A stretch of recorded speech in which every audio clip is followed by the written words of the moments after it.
When Islam came, it didn't teach us to pray 5 times a day, fast, or maintain hijab. These things came later on. The very first thing that Islam has taught us is to challenge the corrupt definitions prevailing in our societies. Corrupt definitions of worship, of love, of relationships, of business dealings, of spirituality, of brotherhood, of knowledge, of wisdom, of respect, of humanity, of hardships, and anything else that you can think of. Why else would a handful of people be abused and humiliated by a corrupt but elite of that society? Why would they martyr a couple for praying 5 times or fasting? Why would they abuse their slaves and the weak and the vulnerable within their society for wanting to maintain hijab or grow a beard? It makes no sense. The conflict erupted because the philosophy by which people were living in that society was being challenged by a handful of people, because they challenged the entire philosophical and social structure that was built on flawed principles. This reformation started with questioning and redefining the very meaning of life, justice, relationships, and worship itself, which shook the foundation of their society. The definitions that had permeated within the very veins of that society were challenged in every area of life.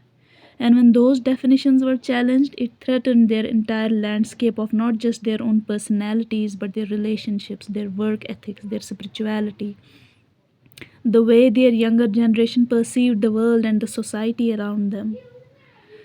Why would the elders punish their young adults for embracing Islam? Do you think it was simply because the 5 daily prayers threatened them? Is that why they didn't want their young adults interacting with the believers? No. It is because they knew that if they interacted with those believers, they would begin to recognize the faulty foundations upon which their entire lives and relationships are structured. The definitions that Islam provides were so attractive that they didn't want their younger generation to interact with those people, because they knew they will get attracted. They would recognize how fractured their perception of their entire experiences within and outside of them were. And obviously, they were not having any of it. They didn't want that. They didn't want their younger generation to rebel against these societal structures based on their definitions, their flawed definitions. Hence, the not just a negative but volatile reaction towards these quote unquote rebels, because they felt attacked. Who? Mushrikeen in Makkah, they felt attacked because they felt that if they didn't do something to put an end to this rebellion, let's say this new wave of definitions, this slow process of redefining things, their whole structure was going to collapse. The thing is that our definitions have become corrupt once again. I know, it's not an easy pill to swallow, I know that, but bear with me. I'm sure you have heard many Islamic preachers, actually, so have I, who say that we need our youth to get to the basics first. By basics, they mean they should be praying first, fasting first, maintaining hijab first, grow a beard maybe, etc., etc. And then we will talk to the youth about bringing change within the society. Not until then. See, I'll tell you why this is not a good idea. We are in dire need of focusing on the core philosophy of Islam rather than just ritual observances. The transformative power of Islam lies in its holistic worldview. It is, it's this insistence on truth and justice in all aspects of life. It's easy to lose sight of that and reduce Islam to a checklist of rituals, which currently is happening. I am someone who actually hated Islam because I saw how corrupt our definitions were, but nobody cared because the people around me were busy taking care of the basics only. And because I saw these faulty definitions all around me, praying, fasting, hijab, all of this made zero sense to me. It actually felt like people around me were self serving. I felt like, man, the whole society is burning in huge, huge flames, and here are these religious, God loving people busy with the way Dr. Israr Ahmad Rahimullah used to say, बस खुद को मांझने में लगे हुए हैं. I didn't listen to Dr. Israr at that time. वो तो बहुत बाद में हुआ. So anyway, do you know what attracted me to Islam? It is the philosophy of Islam, the definitions that it sets right. That's the main attraction of Islam, that it challenges the corrupt thought patterns. The more I read the Quran, the more attracted I was, because Quran makes sense.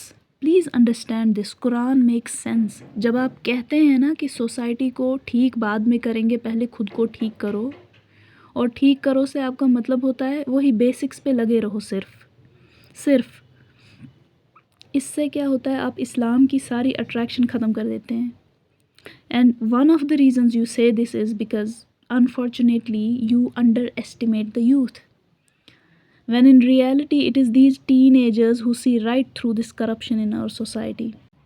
तभी लोग इस्लाम छोड़ रहे हैं ना. जब आप कहते हैं ना इस्लाम छोड़ रहे हैं लोग, क्यों छोड़ रहे हैं, उसकी वजह यही है कि आप कहते हैं कि बस बेसिक्स पे लगे रहो,